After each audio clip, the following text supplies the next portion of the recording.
শুভ সকাল। আজকে শ্রাবণ মাসের সোমবার, দ্বিতীয় সোমবার। আর এখানে আমি পুজোর সব জিনিসপত্র গুছিয়েছি। আজকে হচ্ছে আমাদের বাড়িতে স্বয়ং ভোলানাথের আগমন হবে। আর এই ভোলানাথ আমার কাছে দীর্ঘ 2-3 মাস হলো এসে অপেক্ষা করছে, কিন্তু আমি সেরকম শুভ দিন পাইনি বলে আমি তাকে প্রতিষ্ঠিত করতে পারিনি। তো আগের সোমবারও চলে গেছে, আমি তাকে প্রতিষ্ঠিত করতে পারিনি। আজকে সোমবার, শ্রাবণ মাসের দ্বিতীয় সোমবার।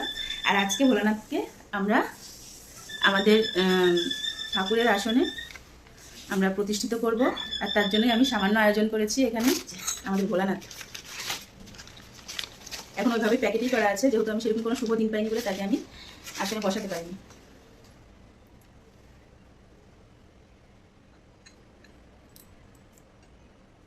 আর এই যে নন্দী মহারাজ এখানে সবই আছে।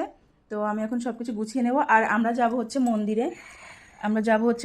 মন্দিরে গিয়ে ঠাকুরমশাইকে বলা আছে, তাকে দিয়েই আমরা ভোলানাথকে প্রতিষ্ঠিত করে নিয়ে আসবো।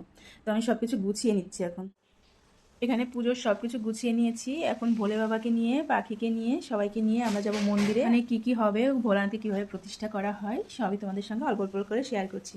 আর ওখানে পাখি কিন্তু এখনও ওঠেনি। আমার সকালবেলা গোপীনাথকে পুজো দেওয়া হয়ে গেছে। সকাল থেকে মুষলধারে বৃষ্টি হচ্ছে। এখন একটুখানি বৃষ্টিটা ঝরেছে, তাও টিপটিপ করে বৃষ্টি পড়ে যাচ্ছে। আর এদিকে এই যে এখনো বিছানা ছাড়েনি। এই যে রাতে কিনে ঘুমিয়েছিলে। আর এটা হচ্ছে পাখির সংসারের নতুন মেম্বার এখানে যুক্ত হলো। কালকে রাতে এই প্রিন্সেসটাকে নিয়ে ঘুমিয়েছিল, তাই না? রাতে উঠে যাও মা, রাতে উঠে যাও। বাবা ঠাকুরকে আমরা আনতে যাবো তো মন্দির থেকে। আরো 5 মিনিট, আর টাইম দেওয়া যাবে না। ঠাকুর মশাই 10টায় চলে আসবে। তাড়াতাড়ি তাড়াতাড়ি আমরা রেডি হয়ে গেছি। আমরা এখন যাবো হচ্ছে মন্দিরে। আর ওখান থেকেই বাবা ঠাকুরকে পুজো দিয়ে নিয়ে এসে আমরা আমাদের আসনে বসাবো, তাই না? পাখিকেও স্নান টান করিয়ে দিয়েছি, যেহেতু মন্দিরে যাচ্ছি। আর আমরা মন্দির থেকে ঘুরে আসছি। টাটা টাটাতে চলে আসো। আসো আসো।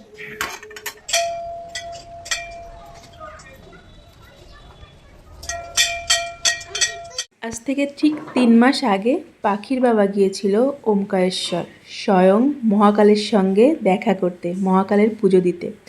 তো সেখান থেকেই আমাদের এই ভোলানাথকে পাখির বাবা নিয়ে এসছে। আমাকে অনেকবার করে বলেছিল যাওয়ার জন্য, কিন্তু ওই টাইমে আমি পাখিকে নিয়ে আর যাইনি, কারণ পাখি তো খুবই ছোট আর অনেকটাই দূর, 2 দিন ট্রেনে থাকতে হবে, যার জন্য পাখিকে নিয়ে আমি আর রিস্ক নিতে চাইনি। স্বয়ং ভোলানাথ পাখির বাবার হাত ধরে আমাদের বাড়িতে চলে এসছে। কিন্তু ভোলানাথ যখন এসেছে ওই টাইমে আমি কোনো শুভ দিন পাইনি, যার জন্য ঠাকুরমশাইটা এখন এসে পৌঁছায়নি, তাই এই ঠাকুরমশাই পুজোয় বসে গেছে। ওরা টাইম কাটছে না। আর আজকে কিন্তু পাখিও উপোস আছে, তাই না? উপোস আছে তো। পাখি সকালে স্নান করে এসছে, কিচ্ছু খায়নি, এখন উপোস আছে পাখি। পুজোতে এসে বাবার মাথায় জল ঢেলে তারপরেই খাবার খাবে, তাই না? প্রসাদ খেয়ে তারপরে খাবার খাবে।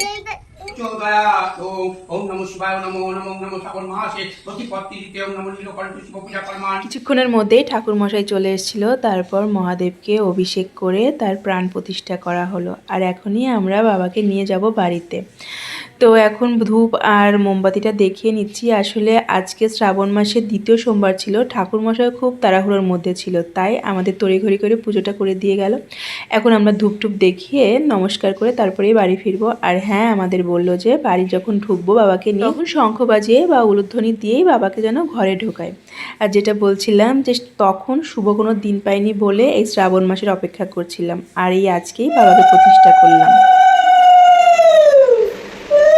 আজ কটা মাস বাবাকে প্যাকেটবন্দি করে রাখতে আমারও খুব একটা ভালো লাগছিল না। আমিও দিন গুনছিলাম কবে শ্রাবণ মাস আসবে, কিন্তু প্রথম সোমবারটা আর পুজো দেওয়া হয়নি, তাই দ্বিতীয় সোমবার আর মিস করিনি। সকাল সকাল সব কিছু জোগাড় করে নিয়ে মন্দিরে গিয়ে বাবার প্রাণ প্রতিষ্ঠা করে নিয়ে বাবাকে নিয়ে এলাম।